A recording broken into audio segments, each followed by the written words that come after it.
We just went through the Genshin Impact Luna 3 livestream last week, and there was a lot that was given to us, a lot of information, and a lot of things we were supposed to expect going into the newer version of Genshin Impact. And when I say a lot, I mean it in the most Genshin way possible, because with this game, it is never fully positive. There are genuinely good things to look forward to, like the continuation of the story and the arrival of characters like Durin. But along with those positives, this version also brings some extremely terrible things. Most notably, we have the quote-unquote buff of older characters, and really, this is supposed to be a milestone in the game, especially for older players. Finally, the characters they used to explore Genshin Impact, the OG characters they used to enjoy, the ones that were essentially their means and their catalyst to fall in love with Genshin Impact, are finally getting buffed. And this is meant to be a source of celebration for everyone, not just for newer players or older players, but really anyone who has spent time in Genshin Impact. But as always, when it comes to Hoyoverse, they somehow find a way to always mess up things like these. Do you want your old characters getting buffed? Do you want to take those characters you've loved for years and finally enjoy the new worlds, the new nations, the new regions of Genshin Impact with them? Well, too bad, because the only way for buffs to be enabled on older characters is to pull for the new shiny ones. If you want your veterans to feel relevant, you have to roll for the latest releases, and really, is anybody surprised? Is this anything new from Hoyoverse? But when it's all said and done, that's not the point of this video.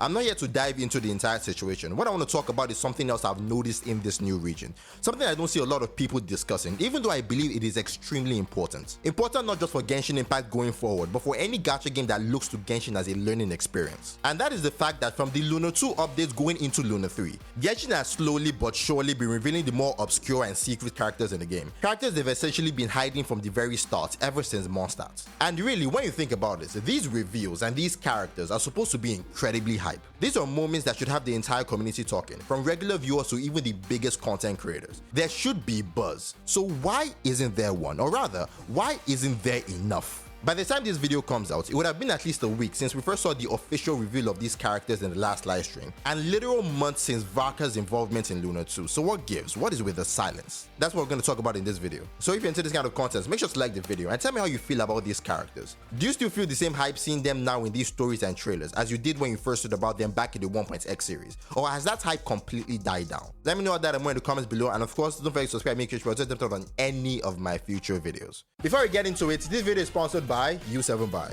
When you're looking for a cheap, safe, and trusted digital marketplace for all things gacha, U7Buy is the best choice. U7Buy offers unbeatable pricing for top-ups in your favorite gacha, up to 25% off, and still 10 to 15% cheaper than official platforms. And here's how easy it is to top up. Simply enter your account UID and server, and your top-up will be processed instantly.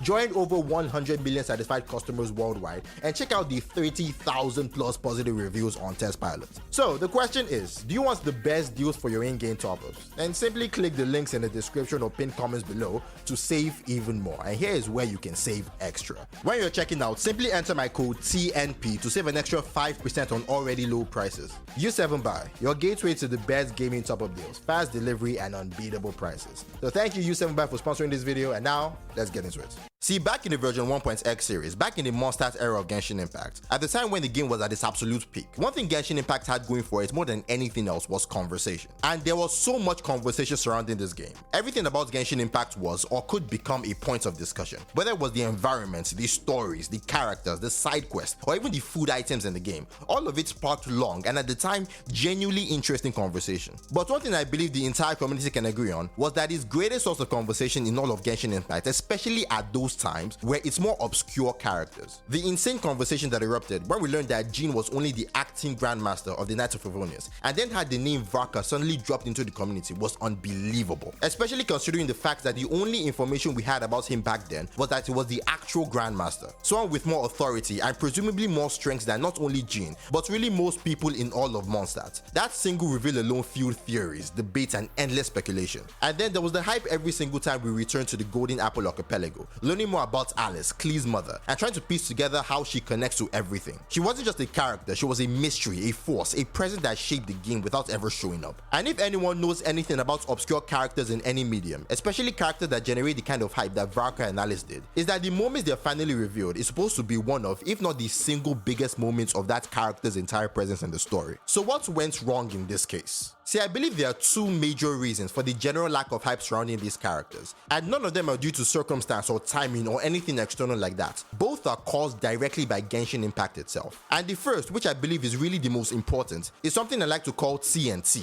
Timing and teases. See, I believe teases are very important. In fact, they carry the bulk of the weight when it comes to generating hype, especially for obscure characters. Characters the medium doesn't want to show the public just yet. Characters the game or the anime wants people to have intense ongoing discussions about. But more than anything, and this might sound a little crazy, but I genuinely believe there is a science to teases. Specifically, how, when, and why you tease a character matters a lot. The entire end goal of teasing a character is to generate hype for that character, especially for their eventual release. You're building up to a moment in the video game where the reveal is supposed to hit with maximum impact. And I believe the hows, the whens, and the whys behind those teases contributes massively to whether that hype actually gets created. And initially, I wanted to go on this entire rant about how Madara is an amazing example of an incredibly teased character, and how Naruto did such a good job not only teasing him but building all these incredible moments where every tease lined up perfectly into one of the greatest reviews in anime. But I think it's more fair to bring this conversation closer to home and talk about another character in another gacha game, the Grand Architect in Wuthering Waves. Now, admittedly, the true identity of this character has not yet been revealed. The Grand Architect is still in the process of being teased, but I believe in the 5 to 6 months we've seen so far, Wuthering Waves has done a phenomenal job teasing and building this character, far better than Genshin Impact has done with any of its more obscure characters in the 5 years it's been around. See, the first time we ever heard of the Grand Architect wasn't even in the story, it was in a document about Fizzled, something entirely separate from the main game and story. And in that document, not only did we see the name Grand Architect, but we also got a sense of who this character is. We understood that this character was not only extremely important, given the context of the document, but also someone we would most likely encounter and potentially have to fight further down the line. And what is even more impressive was that the first time Wuthering Waves introduced this character in the story itself was probably one of the best and most manipulative pieces of writing I have ever seen in a gacha game. See, how Wuthering Waves decided to show this character to us, the audience, for the first time wasn't through a display of strength or anything world-breaking, no. Our first look at the Grand Architect was him disguised as a child, and not just any child, but a child designed to manipulate Fizzled, his own ally. And just let that sink in. Our very first glimpse of the Grand Architect was him trying to manipulate someone in his own team. And why this is such an amazing quote-unquote reveal is that we don't just see an iteration of the Grand Architect, we get a clear sense of who this character is and the lengths they're willing to go to achieve their goals. But the best part about how Wuthering Waves chooses to tease this character is that he is continually present in the story. This isn't a character who shows up once, does something incredible or manipulative or awesome, and then disappears for the next couple of years. No, this is a character who, in a sense, is ever present throughout the story of Wuthering Waves. Whether he is hinted at or flat out shown through different storylines, wearing different disguises, or pursuing different objectives, each appearance gives us a little more insight into who he is. With every showcase, the game increases our understanding of the character, heightening both his intrigue and our interest in him. And I believe it is in the consistency and the importance of a tease that Genshin Impact completely misses the mark when it comes to teasing their characters. Take Varka for example. The first time we ever heard of him was way back in the Mondstadt era, the 1.x era, when we were told that he was the Grand Master of the Knights of Favonius. And that was phenomenal, a compositionally strong and meaningful tease. We were given a name and a significant position he held, and in Mondstadt, that position mattered. But when was the next time we got another significant tease of Varka? Was it in the next version, the next couple of versions, or sometime later that year? No,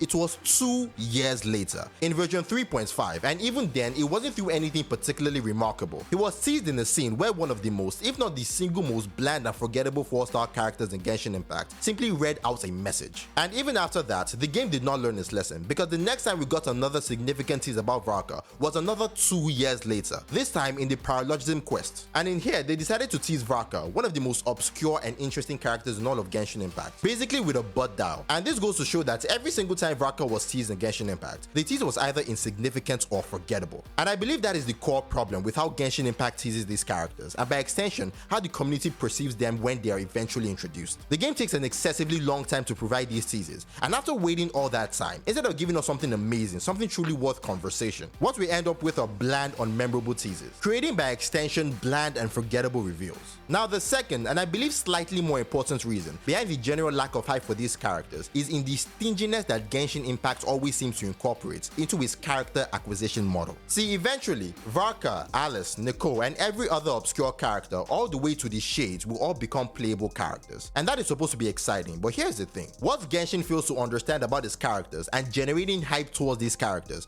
is that what creates true excitement for obtaining these characters is the want to get them and not the need. And for the better part of a year, the game has positioned almost every new character in a way that makes them essential for your overall playthrough to be better and more enjoyable. The excitement isn't about desire or hype, it is about necessity. And all of this really starts all the way back in Natlan, where enjoyment of environmental exploration was locked behind characters. Sure, you could swim in the water or transform into a saurian for a slightly better experience, but if you want the best water traversal experience, you had to pull for Moalani, the character that lets you literally surf on the water. Similarly, yes, you could climb mountains manually, but if you wanted to literally run on a mountain, you had to pull for Shalonen. Every single 5-star in the Natlan region was necessary and beneficial for getting the absolute best experience the game had to offer. And this insane practice continued all the way to Nordcry, where this time it's not about environmental advantages but combat advantages. Yes, you got the robot girl in Natlan, but if you want her to do maximum damage, you need to pull for the emo grave boy in Nordcry. And if you want to beat the newer endgame content, the new Spiral Abyss, the new staging onslaught, and every other challenge, you literally cannot succeed against most bosses unless you pull for Nordcry characters. And this continues even up to the present, where this time the only way for you to get your older characters buffed is to pull for the newest units. So let me ask you a very important question. As I mentioned before, all of the obscure characters, whether it's the one being revealed now or the ones that will be revealed later, every single one will one day be playable. But would you want a situation where acquiring these characters come from a place of wants, from the genuine excitement of saving up your primogems, worrying about a 50-50, or feeling the thrill and relief of knowing your next pull is guaranteed, but really ultimately understanding that whether you get the character or not, your enjoyment of Genshin Impact doesn't shift. You can still play the game and you can still look forward to the rerun of these characters. Or do you want it based on need,